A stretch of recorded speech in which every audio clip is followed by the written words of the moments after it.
Kurdistanên heja. Ev pirtûka ku hûn dibînin navê Artnîgariya Kurdistanê ku bi taybet ji ser herêma Agiriyê ji aliyê mamostaya Artnîgariyê Abdurrahman Önen ve hatiye amadekirin. Ev berheme tenê beşeke ji wan lêkolînên dûr û dirêj yên çendîn salan ku ser Artnîgariya Kurdistanê ser bajar û bajarokên Kurdistanê hatine amadekirin ji aliyê mamoste Abdurrahman Önen ve.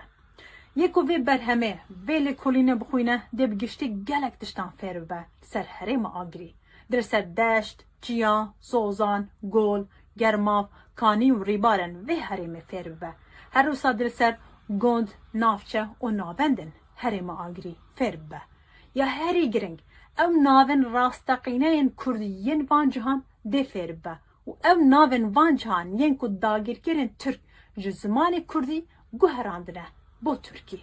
Saniyan eger ev lêkolînên hene bi hema şêwaz li ser Artnîgariya Kurdistanê bi giştî bihêne encamdan. Bo mînak ser Kirmanşan, Sin û Urmiye, ser Kobanê û Efrînê, ser Şengal û Kerkûkê, ser Maraş û Sêwasê, êdî xelkê me jî di serbilindî ve bi xwebawerî ve bibêjin evane bajarên Kurdistanê ne.